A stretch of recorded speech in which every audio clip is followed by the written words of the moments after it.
Hello and welcome to I Know Dino. Keep up with the latest dinosaur discoveries and science with us. I'm Garrett. And I'm Sabrina. And today, in our 510th episode, we're back to theropods. It was sauropods last week. What was the week before that? That was theropods? I think that was theropods. Oh, T-Rex. That's right. Yeah. But this one, we've got two new theropod dinosaurs that show us how diverse this group was. Plus, we've got other stuff too, like our dinosaur skeletal mounts art.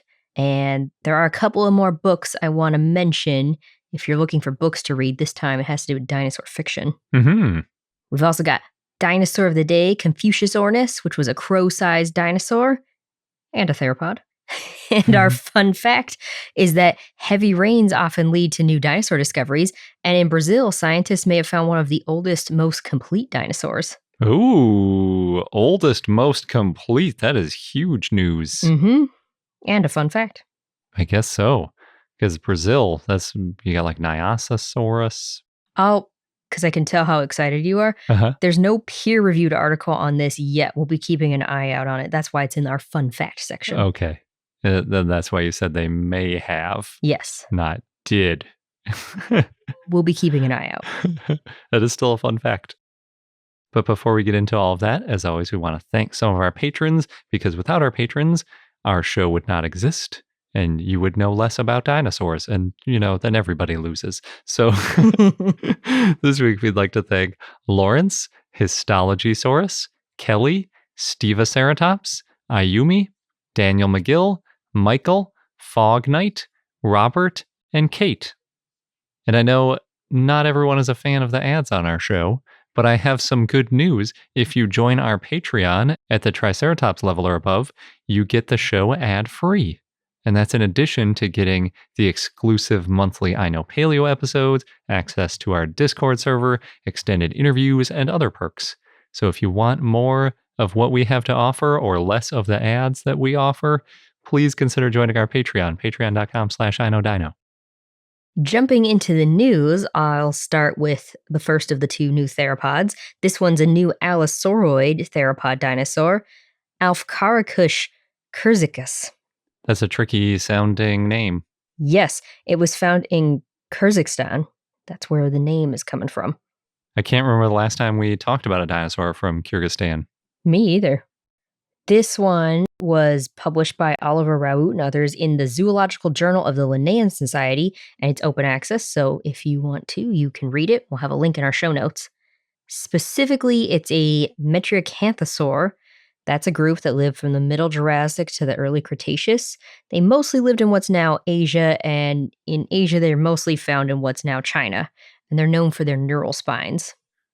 Yeah, Metriacanthosaurus means moderately spined lizard. Maybe one of the least exciting dinosaur name meanings. It's got those moderate spines on it, totally average spines. But it's a cool sounding name, Metriacanthosaurus. It is. So Alpkarakush lived in the Middle Jurassic in what's now Kyrgyzstan. It was found in the Balabansai Formation. The fossils were first found in 2006, and it took a while to excavate. It's been excavated between 2006 and 2023, so up until last year. The fossils found include skull bones, vertebrae, parts of the shoulder and arms, and most of the hips and legs. They also found 7 isolated teeth and a wishbone. It's a relatively large dinosaur with a high arched skull and slender legs. That's another thing its group is known for. And it's estimated to be about 7 to 8 meters long, or about 23 to 26 feet. Oh, that's pretty big. Yeah. And you said, I don't know if you said the exact timing of this one, a Middle Jurassic? Yes. That's pretty big for Middle Jurassic, yes. Getting up near 30 feet. But that's not the coolest thing about Alpkarakush. It actually has this distinct quote-unquote eyebrow. It's really this protruding, wrinkled eyebrow. It's not really an eyebrow because it's on the post-orbital bone. That's the bone behind the eye socket, which shows that there was a horn there. Okay. So you said it was an Allosauroid. That sounds a little bit Allosaurus-y. Yeah, and it also had unique features on its backbones and its femur or thigh bone. So that's how they know this is a new dinosaur. 2 individuals were found. The second one is smaller than the holotype. It's smaller by about 15 to 20%, And the holotype is estimated to be at least 17 years old. It might actually be older. It's almost an adult. It's considered sexually mature. They did histology. That's how they know it's at least 17 years old. But they said there could be some resorption of additional growth marks. Yeah, that's always the problem because when they have hollow bones or even just older bones that have been remodeled somewhat, you lose that record of the early tree rings Yeah, in the analogy. So you can't count them all up. And then you just say, well, it's at least 17 because that's how many rings we have left. exactly. So the way the two were found together, the thinking is that they both probably died and were deposited around the same time. And it could be that they were traveling together. So this finding helps us learn more about theropods and their behavior if they were traveling together, but also the group Metriacanthosaurids. It's possible they started in Southeast Asia and then spread to Central Asia and Europe. As for the genus name, it's after Alpkarakush, quote, a mythological large bird that often comes to the help of heroes in critical moments in the Manas epos, one of the central mythological elements in Kyrgyz culture, end quote. And the species name refers to the Kyrgyz Republic. I would not have guessed it was pronounced Alpkarakush since it's Alpkarakush. So I'm going by what somebody said on the dinosaur mailing list there. Yeah, that's pretty good. Yes. There's a chance that they were involved with the discovery or know the person who worked on it. I don't think so based on the context, so if anyone has a better way to pronounce this dinosaur name, let me know. Some other animals that lived around the same time and place include fish, amphibians, turtles, lizards, crocodiliforms, pterosaurs, and mammals. And then we've got dinosaurs like sauropods, stegosaurs, and tetanuran theropods. Since this one's a theropod, had to talk about the difference there, or mention it anyway. Oh, and what's cool is they took high-resolution photogrammetric 3D models of the bones, and those are available online. That is excellent. It's always nice to be able to see these bones, especially if they're being stored in Kyrgyzstan. I don't know if I'll ever make it there, so I could still see the bones as if I'm there, which is cool. Or almost as if you're there. Yeah. It also eliminates the desire to export them to other countries. Our next new theropod dinosaur is an abelisaurid. The dinosaurs, some of which are famous for having arms even shorter than T-Rex, like Carnotaurus. Yes. Although this one might be more known for its short snout because it's a Pherylosaurian abelisaurid, which is another subgroup of Brachyrostra, and they're known for their short snouts, and they include dinosaurs like Carnotaurus and Abelisaurus. But they also had really short arms. Yes. So I guess it depends if you're looking at the head or the arms. We don't find the arms as often, I think. True. And Pherylosauria means stiff back lizard, so I suppose you could say this one's known for its stiff back, too. It's interesting. Sounds like an old man. As for the name of this dinosaur, it's Caletodraco cottardi. This was published by Eric Buffetot and others in Fossil Studies, and it's also open access, so again, we'll have a link in our show notes if you want to read it for yourself. Now, abelisaurs are mostly known from South America, Africa, and India, but Caletodraco lived in the late Cretaceous in what is now France. There's a lot of spillover into Europe from both Asia and from Africa, at least in the Mesozoic. Yes. And this is also the oldest known Pherylosaurian, which I keep bringing up because that was kind of one of the main points of the paper. Its discovery helps show that abelisaurs were in what's now Europe even longer than we previously thought, and they help show the diversity of abelisaurids in Europe because there is another abelisaurid that had been found in France, Genusaurus, and that one lived in the early Cretaceous. It was named in 1995. It was kind of small for an abelisaur, though. It's estimated to be about 10 feet or 3 meters long, up to 12 feet or 3.6 meters long, and weigh between 77 to 110 pounds or 35 to 50 kilograms. That is small. Yes, compared to Caletodraco, which is estimated to be about 20 feet or 6 meters long, and that's based on its ilium being about 70 centimeters or almost 28 inches long. And they were able to estimate this by comparing its ilium to another abelisaur, Scorpiovenidor, which is a close relative. So that means it's one of the first dinosaurs in the small group that includes Carnotaurus. Mm-hmm. That's neat. Now, the holotype of Caletodraco includes the hips, a tailbone or caudal vertebra, and some bones that may be ribs. They also found an isolated tooth that might belong to Caletodraco, but it could also be from another predator or a scavenger. Hard to tell with teeth. Yeah. Nicholas Cottard collected the bones in 2021 and 2023 at the foot of sea cliffs on the coast of the Pays de Caux in France. It was found in a marine deposit. We know this because there was a shark tooth found nearby, and an oyster shell was fixed on one of the bones, so the skeleton was at the bottom of the sea for a while before it was buried. That's a pretty good indication you've got an oyster actually attached to the bone. Yeah. Then it's not a question of, oh, well, maybe, it just happened to get buried and then later on sea level rose and, there was just a thin layer of sediment in between or something. It's like, no, this was actually on the bone before it was buried. You were in the sea. Also, the nearest land when it was buried was about 100 kilometers away or 62 miles away. So this dinosaur was somehow carried out to sea, maybe by a stream, then it floated a while and sank to the bottom. And there's other marine fossils found in that area. There's fish teeth, there's bits of crocodiles, and bits of ichthyosaurs. The bones of Caletodraco were fragile. They were in hard gray chalk. It's been prepared, but the bones are still in their blocks because the risk is just too high to damage them. And the bones already were a little bit damaged because they fell from a cliff, and then they were exposed to weather before being found and collected, and they seem to be partly crushed and distorted from the fossilization process. I hadn't thought of that before. I know that a lot of times these fossils erode out of cliffs, and I always imagine just that there's a fossil and it's either sticking out of the cliff and somebody discovers it in the cliff, then goes up to it and pulls it out, or that it slowly erodes out and then just sort of gently tumbles down. Gently. I guess I'd never imagined how it got from up in the cliff to down on the beach. Mm-hmm. And I always just figured, well, it was on the cliff, but it's a rock, and then it's down on, just falls onto the beach. You thought there was some nice padding with the sand or something? I just never thought about it, because I know it's really rocky. I've seen pictures of these cliffs, and there's just tons of rocks, because the cliff is eroding, so it's all these boulders and everything below, and it's not a safe place to be climbing even. Mm-hmm. So it obviously wouldn't be a safe place for a fragile fossil to fall out of a cliff.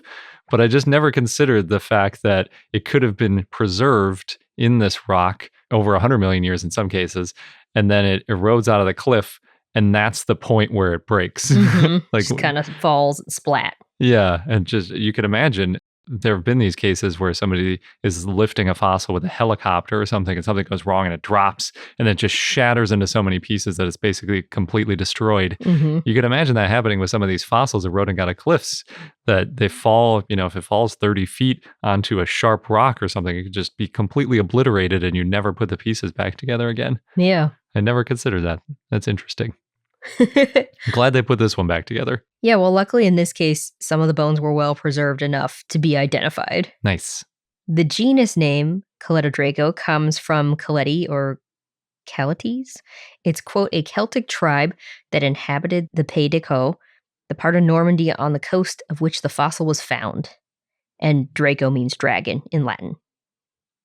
The species name cottardi is in honor of Nicholas Cottard, who found the fossils and donated them to the Natural History Museum in Le Havre, France. Kind of figured when you said they were discovered by someone named Cottard that might be linked to the species name. I hope to one day find some fossils and get something named after me. Get a species name at the very least. Yeah, that'd be so cool. It's harder to get a genus name named after you, and that's the one everybody knows with dinosaurs, but I'll take a species name, yeah. I'll take even not a species name, just being able to find something. Just the authors would like to thank note at the bottom of the paper. I don't even need the note, just to know myself. Okay. I found something. That's good. A nice intrinsic reward. Yeah. You don't need the whole world to show off to. Yeah. I mean, I'll take whatever I can get, but at the very least, I'd like to find something. Yeah. Someday. Sounds like I need to go walking by cliffs. I guess so. Wear a helmet or a hard hat. Mm. Next, we'll get into if dinosaur skeletal mounts should be considered works of art. But first, we're going to take a quick break for our sponsors. For this last bit of news, I don't know if I'd call it news exactly because nothing was discovered. It was more like an interesting, in-depth paper looking at if dinosaur skeletal mounts should be considered works of art. I'd never considered that before. Me either, but I really like this argument here. If it was published in a journal, I think it counts as news. It was published in the Journal of Aesthetics and Art Criticism by Michel-Antoine Chignes. That is definitely the first time we've mentioned the Journal of Aesthetics and Art Criticism. Yes. Well, we don't talk about art too much. Especially art criticism. Mm-hmm. But this is a good example of how dinosaurs can be connected to anything, including art criticism. Yes. And the short answer to this question, should dinosaur skeletal mounts be considered works of art, is yes, according to this paper. Yeah, okay. I'm just going to read this quote. And actually, there's a lot of parts to this paper that I hadn't considered before. So it says, quote, "There's a tendency to take mounted dinosaur skeletons at face value as the raw data on which the science of paleontology is founded. But the truth is that mounted dinosaur skeletons are substantially intention dependent. They are artifacts. More importantly, I argue, they're also substantially imagination dependent. Their production is substantially causally reliant on preparators' creative imaginations, and their proper reception is predicated on audiences' recreative imaginations," end quote. So a couple of important terms here. Imagination dependent. It means the imagination is important for creating and appreciating the work. And then intention dependent means that its existence is dependent on someone's intentional action. Like someone has to make it, like how they do with art. Somebody has to make the art. Okay, because it's not just something, it's not like a pressed leaf or something where that leaf is around and you can just find the leaf. This mounted skeleton wasn't in the rock as a mounted skeleton. It had to be put together using somebody's imagination. Well, not only that, but a lot of times we're missing pieces of the skeleton and you have to fill it in. Yeah. There's definitely a lot of examples of when things were filled in incorrectly Yes. and need correcting later. Or they weren't filled in at all. This is a really interesting example where they mentioned the lithograph from 1866 that depicts Archaeopteryx flying in the sky. And that's the one where the Archaeopteryx is headless. Mm-hmm. And we've talked about that before. And in the caption, it even says, they restore it, quote, as it may have existed in life, save for its head, which was not found with the animal's other remains, end quote. And they didn't show the head because they wanted to be cautious and they didn't want to be too speculative about what this dinosaur looked like without knowing anything about its head, which to us, we just took as face value. Like, yes, of course, that's what you would do. Well, we don't really do that anymore, but I could see why you might do that.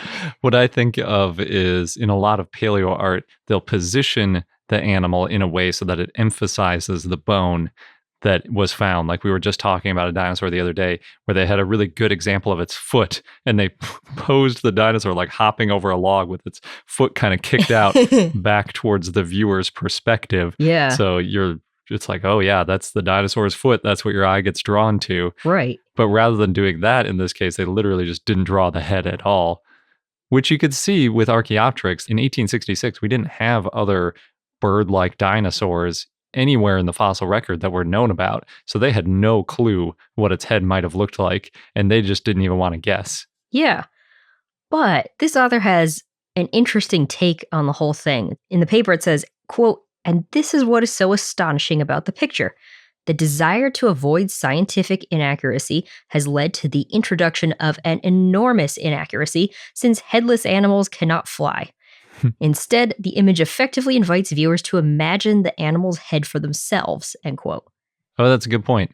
Because the scientist probably has a better idea of what the head likely looked like than the viewer does. Mm-hmm. So by leaving it off, you're actually making it less accurate in a way because you're not showing the best guess of what it could be. Right. And they also say, quote, but even more interesting to my mind is the fact that focusing on the issue of Archaeopteryx's head obscures the fact that the entire image is speculative, That's end true. quote. Yeah, because those early drawings aren't based on the most impressive skeletons. And even if they are, you don't know exactly what the plumage would have looked like. You don't know how much flesh it would have had, Mhm. what posture its arms and wings and tail and everything would have been in while it's flying. So leaving the head off, yeah, it is sort of. Well, also in that particular lithograph, Archaeopteryx is not the only thing flying in the sky. There's also pterosaurs, which look much different in that depiction than how we depict them now. Yeah, that's true. So they were doing their speculation on all the details of pterosaurs. They were comfortable with that, which now we see as wrong. Mm-hmm. So maybe if you were looking at it through their lens, they would have wished to have left off the legs and left off this part of the wing and left off that part of the head and only had just a little bit of the middle part of the body, which was well defined Yeah. in their art. But that would have been really weird. Yes. A point of view I hadn't considered before. Mm-hmm. So, what about mounted skeletons then? In the paper, they argue they're not intention dependent because they're already made of fossils. So they're, even though we were saying like if they're not assembled in the rock, they exist. The fossils exist. Okay, but they're still imagination dependent because you have to put them together somehow? Depends how you define imagination dependent because you can see the fossils because they exist. You can just look at them. Oh, not like the missing head where Yeah. you have to totally imagine it. Exactly. But you would imagine maybe the flesh on the dinosaur. Yes, there is that part. So also, like we said, piecing together the fossils is kind of an art because a lot of skeletons are incomplete. Many fossils are also broken. Yeah, if they fall out of a cliff. Yes. And often mounts are composites of bones and other materials like plaster, or they're made from casts. And the missing bones, they can be made from mirror image casts or from other individuals, or just based on parts of the body from closely related species. And then even with the real bones, sometimes they get distorted in the fossilization process. Yeah, that's for sure. So there's definitely some imagination / art involved when you're preparing the bones, when you're mounting and deciding on the pose, and even when sculpting the missing bones. Yeah, I think of tyrannosaurs, like all the T-Rex mounts that are all over the place. They very, very rarely have the actual T-Rex skull mounted on the skeleton, on the skeletal mount, because for one thing, they're really heavy. For another thing, they're really fragile. And maybe the most important thing in terms of making a nice looking display is a lot of times the skulls are really squished. So if you put this weird lopsided squished skull up on your T-Rex mount, people are going to look at it and be like, what is wrong with your T-Rex? They'd rather, in most cases, see a really beautifully reconstructed, not squished version of the skull. But if you do that, it is an artistic interpretation of what that skull would have looked like before getting squished. It's true. And like with the lithograph of Archaeopteryx, museums don't always get it right with their mounts. For example, Brontosaurus had a Camarasaurus head for a while, and the Camarasaurus head's much more boxy than the Brontosaurus head would have been in real life, it turns out. So in this paper, they argue that the whole point of mounting a skeleton is to get people to imagine the creature in real life, like you were saying, Garrett, with the flesh and the muscles on top of the bones. And that's why they're often posed in these evocative ways, like leaping onto each other or attacking in some way. Yeah, because the only alternative for recreating it as a skeleton is you do see it in some museums, but basically laying it down on the ground in a, we just dug this up out of the ground, or this is what it looked like after it died and the fossilization process was just starting to begin. And that's not as exciting. Most people want to see it up, standing, roaring, mouth open sort of pose, not laying on the ground. It's just a pile of bones. Yeah. Unless, like in the Smithsonian, you've got one dinosaur that is laying down on the ground, but it's being attacked by another one. Oh, yeah. Hatcher. Yeah. But that one's not like disarticulated on the ground, like just a heap of bones. It's still in triceratops shape. True. So then going back to the question, are these mounts art? In the paper, they say they're the ideal of the skeleton because they're often composites and they're not 100% accurate. Part of the art is appreciating the achievement of making something look realistic. So, for example, we tend to appreciate a sculpture of a person more than someone wearing a costume. Oh, yeah. Yeah, sculpture. I didn't think about that aspect of it because a lot of these bones, quote unquote, in the skeletal mounts are literally sculptures. They're literally sculpted out of plaster. Sometimes they're 3D printed these days, but they are literally created from nothing. Yeah. And, you know, sculptures are unequivocally art. Which is exactly what the author argues, is that the mounts are sculptures. They're in 3D. Touch is a key role. You can't usually touch the skeletal mount in the museum, but you could. Yeah, they're there in the space with you. Yeah. Just like when you go into an art museum, you can't always touch the sculptures. Yep, exactly. They make you use your imagination in response to the work. Like often if you're standing next to a really large dinosaur skeleton, you realize, hey, we're small, we're fragile compared to this dinosaur. Yeah. And appreciating them requires us to appreciate the ways they relate to the surrounding gallery space. Because some of these mounts take up whole rooms. We talk about all the time the Patago Titan at the American Museum of Natural History that takes up more than a room. Yeah, it's like peeking out. And now that you bring that up, talking to a curator of an art museum and talking to a curator at a natural history museum, they use some of the same sort of language and the sort of feelings they're trying to evoke when you go into different settings. So I remember when we were talking about the way that the T-Rex is mounted at the Museum of the Rockies, it's positioned in a way where you come around a corner and is looking right at you. And it's supposed to sort of frighten you, which is what you're describing there of, it's meant to make you feel like you're sort of vulnerable and like, look at my small squishy body compared to that 5-foot long head and 10-inch long teeth or whatever. Yeah. Whereas in other cases, we've talked about T-Rex like at the museum in Tokyo, where it's sort of squatting down and it looks like it's sitting on a nest or something. And it gives you a totally different feel for how the dinosaur is interacting with the environment and potentially with you. Yeah. So I think they make a lot of good points, and I feel like I can better relate to my friends who are into art now. Yeah. There is so much art to it. It is a very good point. Even the one I keep thinking of is the vertebrae, because a lot of times, say you've got a sauropod and they find 2 back vertebrae and 3 tail vertebrae and, like 1 or 2 neck vertebrae, you can get a pretty good idea of how long the dinosaur was if you have similar dinosaurs. But if you want to mount it, you're missing like 60 vertebrae, and they're going to be all sorts of different sizes and shapes.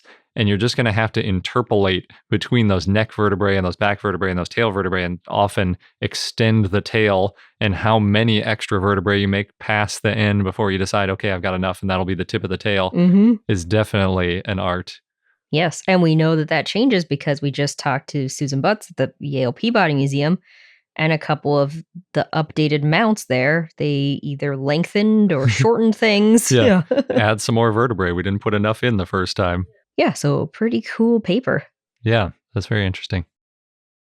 Another arguably form of art are books, I would say, especially fiction books. Even nonfiction books. There's an art to writing. We've been lucky to read a lot of dinosaur books lately, so thank you to the authors and publishers who've been sending them our way. And I wanted to mention a couple more this episode, specifically the fiction books we've been reading. And I love dinosaur fiction. I don't think there's enough of it out there. Whether it's dinosaurs are characters in the book, or the dinosaurs are the focus of the book, or maybe even anthropomorphic. Yeah, there's a lot of different ways you can go with it. It doesn't have to be Jurassic Park style, dinosaurs are killing everybody. Although that is a very popular tack to take. There's ones like Raptor Red, where you've got a dinosaur as the protagonist. There aren't any humans at all because it just takes place in the Mesozoic. Actually, one of the books I'll be mentioning is a dinosaur fantasy novel, so the anthropomorphic dinosaurs. The first book I want to mention is called Terrible Lizards. A content warning that goes with this one: there's a lot of gore and death, because it's a horror anthology. Oh, man. All proceeds for this book are being donated to the Royal Society for the Protection of Birds, the RSPB, quote, helping to maintain their habitats and fund medical interventions when needed. I've never heard of that charity before. Me either. But it's nice that that's happening. Protecting dinosaurs. Yeah. There's 13 stories in this anthology, which, that goes well with horror. Speaking of Jurassic Park, that's maybe the original. No, probably not. It's not the first dinosaur horror story. Most famous, though. Yes. Anyway, Terrible Lizards, in the book, not all the dinosaurs are named, so you have to know. So when you know what the dinosaurs are. So they describe what they look like and things like that. Or how they're acting. And you can put together, oh, that one's a raptor, or oh, that one's supposed to be T-Rex. Yeah. I mean, some of the dinosaurs are named, but sometimes they're not. And you're like, ooh, I know what this one is. There's a wide range of scenarios, ranging from like field trips to the American Museum of Natural History gone horribly wrong, to scary Halloween parties, or long lost islands, or abandoned islands, even going back in time to the Wild West days, then going forward to futuristic worlds where you can use AR to feel like you went back in time and do these time warp situations. I'll say not all of the animals are dinosaurs in the story. There's one story about a plesiosaur, another one about a pterosaur. But still, we do I know paleo now, so it's okay. Yeah, it's still Mesozoic stuff. Yeah. And dinosaurs, they're really great for horror stories. Like we were just saying, you can see this with Jurassic Park. You can really build the suspense with them. So that's Terrible Lizards, and Terrible Lizards is published by Sauriskian Press, and Kyle Durant is the editor. That sounds like a fitting press. Very. The other book I want to mention is The Tyrant King. This was written by Michael Roebling. Like I said before, it's a dinosaur fantasy novel. I read it in one sitting because, I don't know, this was just really up my alley. Dinosaur fantasy. Yeah. Are there like dinosaur elves and dinosaur wizards and things? No, but they are anthropomorphic combined with fantasy fiction. So you've got these different groups of dinosaurs that live together and, they behave in different ways. They work together in different ways. There's a whole dinotology in the beginning of the book, so you know what dinosaurs to expect. And we've got things like the scythekin. Those are the therizinosaurs. Ah. Yeah, and I like the image that went along with it. They'll tell you like what they look like, the size, what they're like. These therizinosaurs, they're proud and resilient. Then you got stegokin. That's the stegosaurs with their thagomizers. They're known to be proud and stubborn. The trikin, like triceratops, they're feared and they value their lives above all else, which provides some conflict. Sounds like Sarah in The Land Before Time. Oh yeah, that's true. Then you've got the pachykin, the pachycephalosaurs, they're courageous. The gigakin, they're large and savage. The tarbokin, which are aggressive and strong and dangerous. The carnokin that are hostile. And the allokin, which are cunning and audacious. So you got like an even match of herbivores and carnivores going on. And it's not just the carnivores, which are the aggressive ones, it sounds like. Although it kind of sounds like one of the most popular adjectives is either aggressive or savage or dangerous or hostile. Yeah. Well, being a fantasy fiction book, there's a lot of war going on. A lot of battles. Lots of battles. So you got the herbivores against the carnivores. There's even a wall between them to divide them. In the north are the herbivores, the south are the carnivores. But there's also war among the herbivores. And there's a lot of secrets and battle scenes and intrigue. So I am interested to see where it goes in the next book and what other dinosaurs will be introduced, because it sounds like there's a lot of world building happening here. Nice. Yeah. We've been wanting to write I guess if that's considered dinosaur fantasy, a dinosaur fantasy book for a long time. We have a draft that's been sitting for, we're coming up to a decade now, I think. Yeah. One of these days. I like to call it historical fiction because it's technically something that could have happened in the long distant past, even though it's not what anybody ever means when they say historical fiction. That's how I like to think of it. Especially because we've anthropomorphized our dinosaurs. So. Yeah.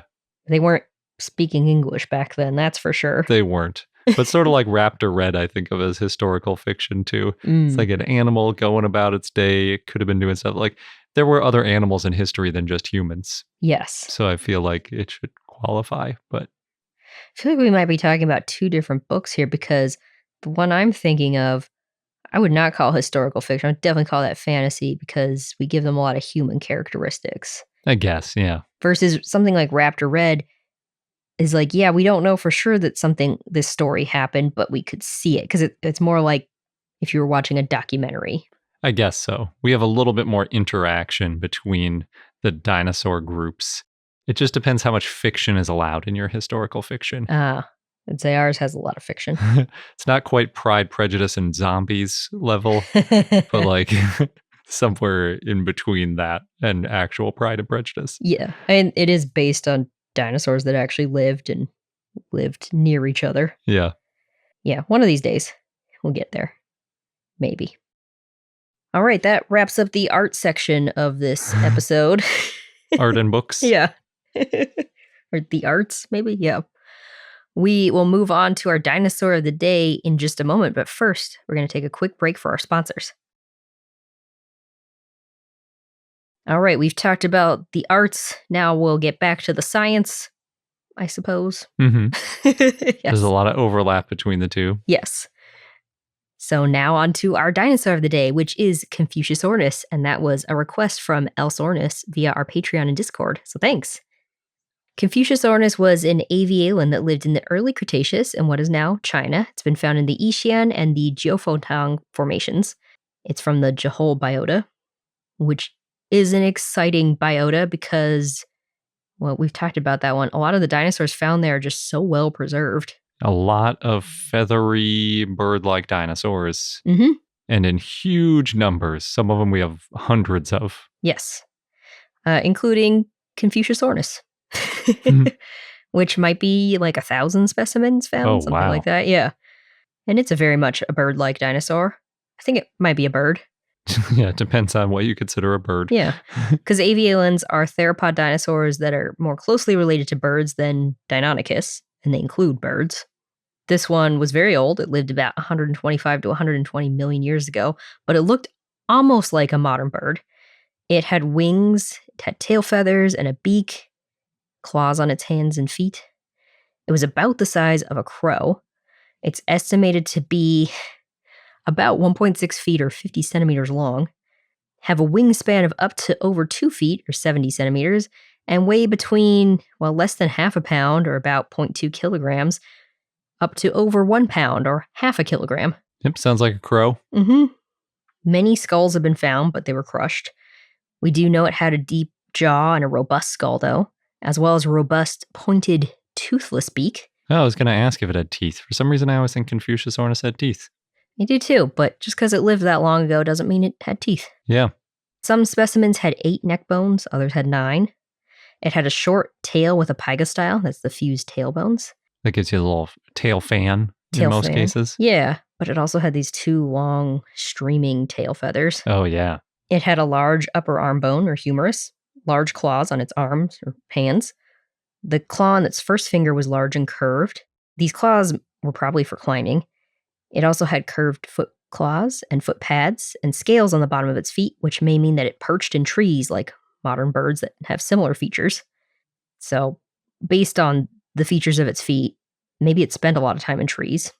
Yeah, and you said that its claws would have been good for climbing too, which seems like another clue. Yes. I remember you talking in an episode a while back about how animals with more curved claws are more for climbing and ones that have more straight claws are more for running. Yeah. So this sounds like a climber, not a runner. Well, there's a lot of debate over how it climbed or flew, or if it did. I'll get into that. Okay. Hundreds of specimens at least have been found, maybe up to 1,000. Many of them have feathers. And it had these long, modern-looking wing feathers, as well as a relatively round, broad wing. Even though it had feathers, there's no signs of quill knobs on the arms, though. And, like I mentioned, there's just a lot of debate over how or if Confuciusornis flew. Yeah, because usually, or pretty much every bird that I know of now, has the feathers that attach directly to the bone in their arms. The flight feathers do, so that they have that nice rigid connection. So when they're flapping their wings really hard, the feathers aren't bouncing all over the place and they're giving them good, powerful flight stroke without a lot of extra movement that steals the energy away. Yeah. And if it doesn't have quill knobs, I mean, even Velociraptor probably had quill knobs. Some of the relatives do. So it's weird that Confuciusornis doesn't have quill knobs. But it's so bird-like. I don't know what to tell you. Yeah. But one study found the shoulder joint was oriented sideways instead of upward like modern birds. And that means it wouldn't have been able to lift its wings high above its back, or maybe not even lift it above like a horizontal position. And if that's the case, that would mean Confuciusornis couldn't flap to fly. Oh, man. The view I had of Confuciusornis is being shattered. Well, again, lots of debate here because another study said it could probably fly based on having long wings with asymmetrical feathers, a fused wrist, a short tail, strong arms, and some other features. But because it was unable to rotate its arm behind its body, it probably just couldn't fly for long periods of time. Unless it was super weird, like a hummingbird, where they flap like, with, sort of parallel to their body rather than perpendicular to their body. Yeah. That would be a sight to see. There's some scientists, though, that think it could flap to fly, but was better at soaring. Others said it glided and used its wings for parachuting to help slow it down if it fell or jumped from a tree. That seems like the simplest explanation. Could be. There's a study from 2016 that used laser fluorescence to look at soft tissues in 2 specimens, and they found that Confuciusornis had a wing shape similar to gliding birds or birds that lived in forests and would need to maneuver more than they needed to be fast. And they also found the propatagium, which is at the edge of the wing and contains a muscle that connects the shoulder and wrist to help it fly. It would have helped it lift. So that shows that Confuciusornis could fly, but maybe only for short periods of time. And that propatagium is considered really important for being able to fly because that leading edge of the wing is where a lot of the lift comes from. Yes. Oh, and just real quick, laser stimulated fluorescence, also known as LSF, it's an imaging technique, and you shine a laser on something and you can see the soft tissues and fossils glow in the dark, and you see a lot of other details. They fluoresce. They fluoresce, yes. So another LSF study of more than 1,000 fossils of multiple types of flying feathered dinosaurs that were found in China examined their shoulder and chest areas, and they found that shoulder muscles were important for wing upstrokes and chest muscles were important for wing downstrokes. Now, Confuciusornis had strong shoulders but a weak chest, so it seems that it did upstrokes. And also, Confuciusornis had no feathers on the first digit of its hand. Maybe it had a separate winglet below the main wing on the third fingers, which would be like a flap. Some scientists have argued that the rachis of the feathers, that's the upper part of the feather shaft where the barbs are attached. What's sort of the middle, the stiff middle part that you use as a quill? Yeah. They argued that it was too thin or weak for flapping flight, but not everybody agrees with this. There's not that many specimens that have clear impressions of the rachis, and that makes it hard to determine if they were thick enough. Yeah, because without the rachis, you've basically got more of like a downy, fluffy feather, and you can't fly with that. But on the other hand, Confuciusornis had a well-developed sternum or breastbone and shoulder muscles, and there's also details in the arms and the shape of the wing feathers that show it could fly. The latest study, at least that I found, was from 2023. They examined a well-preserved specimen with a lot of details preserved of its feathers, and they found that Confuciusornis could glide better than modern landfowl that can fly short-term. So they suggested Confuciusornis could fly for long periods of time, actually, by switching between flapping and gliding. That's interesting. Sort of like a wind sprint situation. Yeah. I feel like I should mention, too, we're making it sound like no animals can fly if they don't have the right kind of feathers, but bats don't have feathers. Pterosaurs didn't have advanced asymmetrical feathers. If it had the skin in the right places and it was strong enough, it may not have needed feathers or a firm attachment of feathers to things. True. Confuciusornis had a lot of feathers, including tail feathers. Like I said before, they had these 2 long, narrow tail feathers that ended in rounded tips, and they've been described as streamer-like. What's interesting is there's actually a lot of individuals that didn't have these 2 tail feathers. So the thinking is, well, maybe it's sexual dimorphism. Yeah, like that bird, the quetzal, which has 2 really long feathers that are very showy, but I don't think the females have that at all. Yes, but there's a lot of debate over if there is sexual dimorphism. What we do know is there's specimens found that don't have these 2 tail feathers, but they're well preserved with feathers on the rest of the body, so it doesn't seem like they're missing them because of poor preservation. So, of course, then you could just get to the question of maybe it's just another species.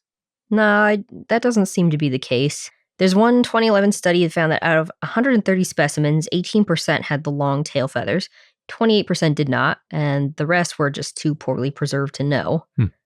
If it is sexual dimorphism, maybe they were used for mating or courtship displays. But not everyone thinks it is sexual dimorphism, because that's often a hotly debated topic. And in modern birds with similar feathers, both males and females have the tail feathers. Oh, really? Okay. Well, maybe the quetzal, the female, get them sometimes? I don't know. I don't know. I don't know modern birds that well. Or they're not similar enough. Maybe there's a different bird that's more similar. There's a 2013 study that found medullary bone in one specimen with a short tail, and they didn't find it in 3 specimens that had the long tail. So they were suggesting the short tail ones were females and the ones with the long tails were males. So back to the sexual dimorphism. And in that case, the female specimen was already done growing quickly, and it was smaller than the largest Confuciusornis specimens. It had at least 2 lags, so it was at least 2 to 3 years old, and that shows that it grew over several years. But a 2018 study questioned this medullary bone finding, saying it was only found on the arm, while in modern birds you see it mostly in the legs, and the tissue that's preserved is in small fragments. So there's a lot of debate on why some Confuciusornis have the 2 tail feathers and why some don't. And there's also why are they different body sizes? Because there's some large ones, I think, that have tail feathers, some smaller ones have them. Oh, interesting. It's hard to know. It could be that some of the individuals died while they were molting. Yeah. I was thinking too, if your ratio is 18% to 28% with and without, you've also got ones that would be too young. If it is a sexual dimorphism display structure that you grow later in life when you're ready to find a mate, you wouldn't expect the young males to have it either. So you would expect less than half of them to have it. And then especially if you throw in things like, is it mating season and have they molted recently? Right. I don't know for that study if they looked at the ages of the specimens, though. Yeah. Not sure how that broke down. There is one study that found that Confuciusornis did molt. And with modern birds like songbirds, molting helps with flight because you get rid of those old and damaged feathers. And in that study, they looked at more than 500 specimens. They found that 2 died mid-molt. You can see new feathers growing in between the gaps left from the mature feathers on the slab. And in one specimen, the gaps were the same on both wings, so that showed this pattern of sequential molting, where it's molting in order. And many songbirds do that too. So that could be the oldest evidence of molting. I think might have seen a Archaeopteryx molt since then. Good point. Because when I read that, I thought there was something older, but I couldn't remember what it was. It was the oldest at the time when they found it, but now we have Archaeopteryx molting too. Yes. Another couple dozen million years later or earlier. Yes. We somewhat know the colors of Confuciusornis. Some earlier studies found it either had some gray or red-brown and black, somewhat like a zebrafinch, or perhaps it had a dark body and wings that were white, with the long tail also being dark. But then there's a 2018 study that showed one specimen had heavy spotting on its wings, throat, and crest, so there's some debate there. In 2008, there was a study of 106 specimens that found Confuciusornis all grew to be a similar size. In those 106 specimens, though, some were smaller, some were larger. They found the smaller ones were juveniles, the larger ones were adults, and the very few medium-sized ones were possibly individuals that were on a growth spurt just before they became adults. Interesting. Yeah. Or it could be maybe Confuciusornis had some different sizes because there's multiple species, or something killed them that affected the youngest and oldest individuals the most. So a little bit of speculation there. Mm-hmm. Going back to sexual dimorphism, there's also another study that found differences in size were because some were male, some were female. There was one study that found that Confuciusornis grew fast based on histological samples, and it probably reached adult size in less than 20 weeks, maybe even as few as 8 to 13 weeks. Wow. Yes, which they said the estimated growth rate is still slower than many modern birds, which can be full grown in 6 to 8 weeks. Yep. Some of them are pretty precocial. Yeah. Since that's where the word comes from. Basically almost born as adults with a lot of abilities. But then a 2019 study sliced into 33 long bones, the arms and legs, of Confuciusornis, and they found it grew quickly at first until it reached almost, being full grown. Then it would slow down for 3 to 4 years before reaching its skeletal maturity. Weird. But I guess maybe there's a survival bias, right? Sort of like we talk about with sauropods, where it's like, get big as fast as you possibly can so things won't try to eat you anymore. Yeah. Could be something similar going on with Confuciusornis, where there's some pressure to get really big or get to a certain size as fast as possible. And then after that, the pressure might die down a little bit. Yeah. There's a lot of debate over what and how Confuciusornis ate. It's one of the first birds to evolve a beak. And at first, the hypothesis was it was an herbivore. There's no evidence, though, of gastroliths to help it digest plants. Another study suggested it swam to catch prey like fish. There was another that suggested it foraged while flying, called sally striking. It's a new term I learned, where you got prey from the water or the ground while flying. Its long wings would have been good for soaring there, and then it has a long thigh bone and a short foot that's similar to kingfishers. In 2003, some scientists suggested that having the robust, toothless jaws meant that it ate seeds, even though there's no evidence for that. In 2006, there was one specimen described with fish bones found near the neck vertebrae, and the fish seemed like they were about to be regurgitated as a pellet or stored in the crop, so maybe Confuciusornis was omnivorous like crows. There was a study going back to LSF, another LSF study that looked at the beak and jaws of Confuciusornis, and they found that it had a rhampotheca. That's keratin that covers the beak. And the rhampotheca was detached from the bony part of the beak, which means it was easily detachable. So they tested the jaw strength and found Confuciusornis probably ate soft foods. I mean, I guess it's easy-ish detachable, but you don't know after it died how easy it was for it to come off, really. Yeah. Interestingly, only 5 specimens have been found with the keratin on the beak, which is surprising because there's hundreds of them. And that shows the differences in the species. You were talking about different species. There are different species of Confuciusornis. I just don't know how that plays into the sexual dimorphism debate. Mm-hmm. One species, Confuciusornis duai, has a more upward curving beak that tapers toward the tip, and then there's another one, Confuciusornis sanctus, that had a tip that's slightly hooked downward, just as some examples. So like I mentioned, more than 1,000 Confuciusornis specimens have been found, but a lot of them were smuggled out of China, and there's a lot that are held privately and not available for research, which is why in a lot of these studies they mention like something like 500 specimens. The type species is Confuciusornis sanctus, and there are 5 species. We've got Sanctus, Duai, Fiduciae, Jiangchengensis, and Shifan. In November of 1993, paleontologists Lian Hai Ho and Yaoming Hu visited fossil collector Zhang He to see a fossil that he'd bought at a local flea market. And then in December of that year, Ho learned about a second specimen that a farmer, Yang Yushan, had found. Then in 1995, Ho and others described and named Confuciusornis sanctus based on, it ended up being 3 specimens. The genus name refers to the philosopher Confucius and the Greek word for bird, and the species name means holy one in Latin. It's a translation of the Chinese word shengxian, which means sage and refers to Confucius. The holotype's a partial skeleton with the skull and parts of the arms, and the other 2 skeletons contain bones that weren't found with the holotype, so for a while it was unclear if they were actually Confuciusornis, but later there were a lot more well-preserved skeletons found, so they showed that they were all the same species, because they were able to compare. A lot of local farmers dug for fossils, and they found a lot of specimens. These fossils were buried from flooding and volcanic debris, which meant that they were really well preserved, and that includes soft tissues like feather impressions. The fossils are flat and they're almost 2-dimensional. Yeah, it's a lot like Archaeopteryx that way, where they're sort of smashed, but you get the good feather impressions and a lot of details that you don't normally get with fossilization. But since they're smashed flat, you're missing a lot of the details you do get with other fossils, like the 3D structure of the skull, especially, is missing. Mm-hmm. And Confuciusornis specimens are often found in large groups in lake bottom sediments.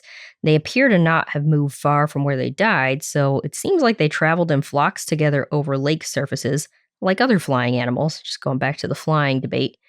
I guess crows travel in groups too, but that reminds me more of a duck flying over lakes.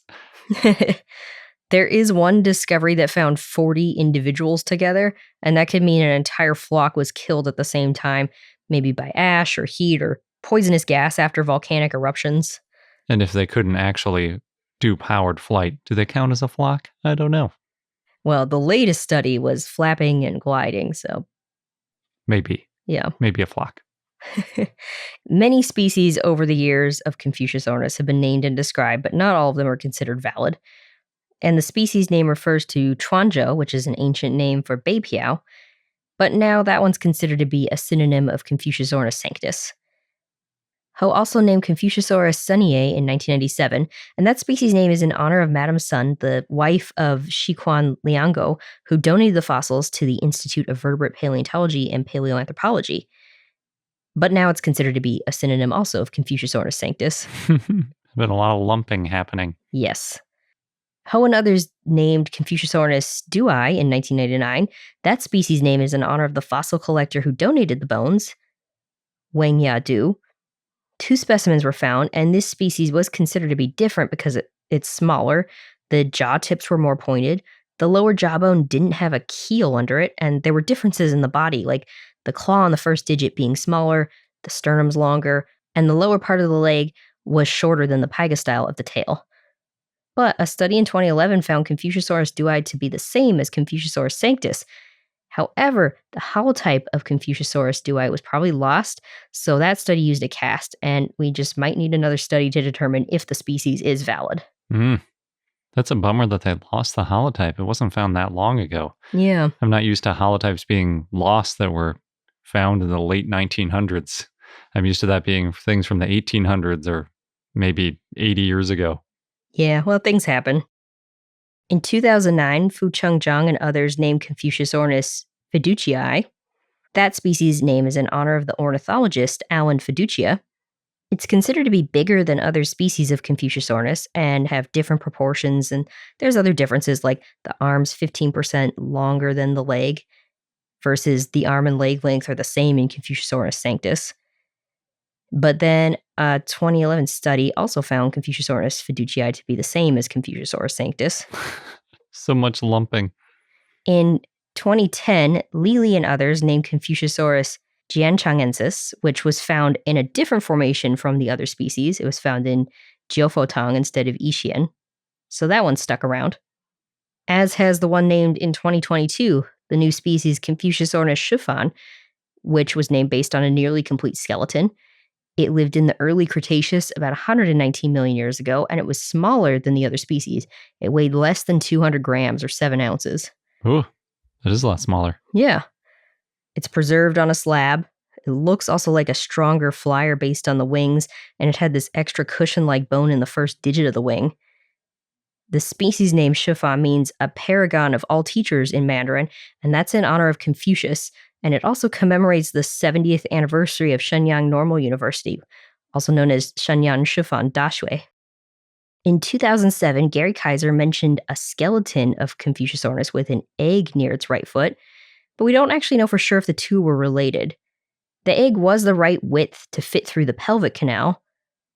There's a connection in the lower bones of Confuciusornis that restricts the width of it. Just like in humans. Yes. You can only push out something so big. That's true. That seems like pretty good evidence, although there were a lot of other small bird-like dinosaurs in that area, so there certainly would have been a lot of eggs around that size. And if it was pulling an oviraptor, at least what we first thought oviraptor was doing, maybe it was just trying to eat that egg or something. Oh no, you're giving it a reputation. The simplest explanation is probably that it was its egg, though.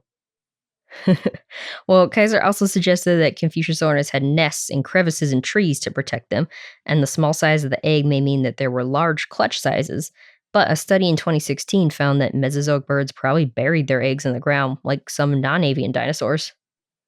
Yeah, we've seen more recent studies where they talked about the porosity of the eggs can determine whether they were buried or if they were sat on, brooded, or if they were, I guess, left out in the air, like you would have there if it was jammed into a crevice. I don't think they applied it to Confuciusornis in that study, though. I'm not sure. Confuciusornis lived in a cool, temperate climate in an area with lakes, forests, and volcanoes. Other dinosaurs that lived around the same time and place include the compsognathid Sinocaleopteryx, which one of those has been found with a Confuciusornis in its guts, the Oviraptorosaur Cotopteryx, the feathered Tyrannosauroid Eutyrannus, and birds. So many birds. So many birds.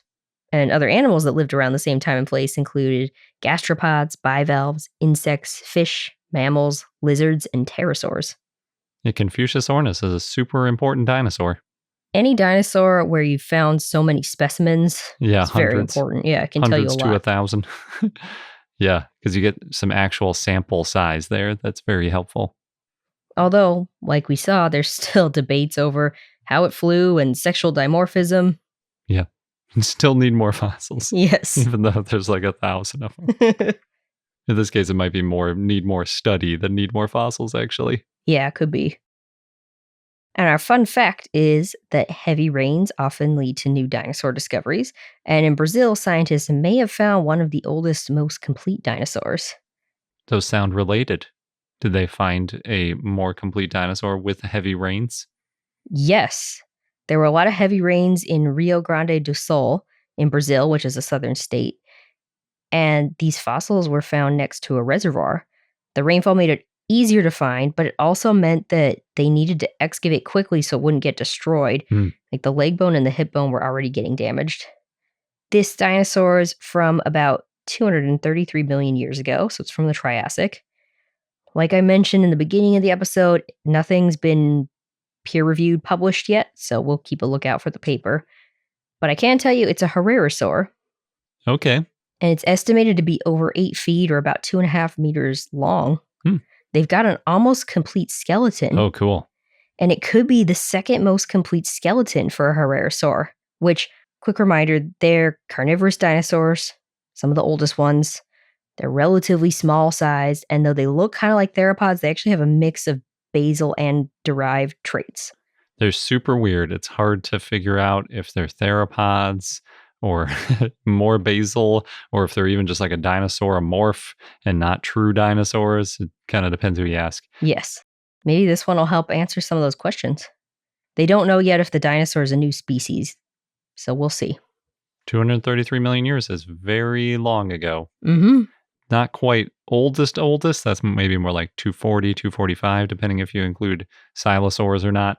But there's not much that's 233 million years old either. This is true. I hope it's a new species. Mm-hmm. Before we wrap up, I just want to give a quick update. First, thank you to everyone who participated in our first ever Dino It All challenge. We got so many responses, and it was really fun to work on and see the responses that we got. We'll announce the winners soon. We're just giving ourselves some time to contact them. Yes, and we're recording this before the contest has officially ended. Not too soon before, but yes. We can't count the winners yet, in other words. And that wraps up this episode of I Know Dino. Thank you for listening. Stay tuned. Next week, we'll have another new dinosaur. They just keep coming. Mm-hmm. Plus, we've got an interview with Edward Dolnick, author of the book Dinosaurs at the Dinner Party. Oh, that's a fun interview. It is. Again, if you want to dive into the source material that we talk about on this show, then you can check out our show notes at iknowdino.com. Thanks again, and until next time.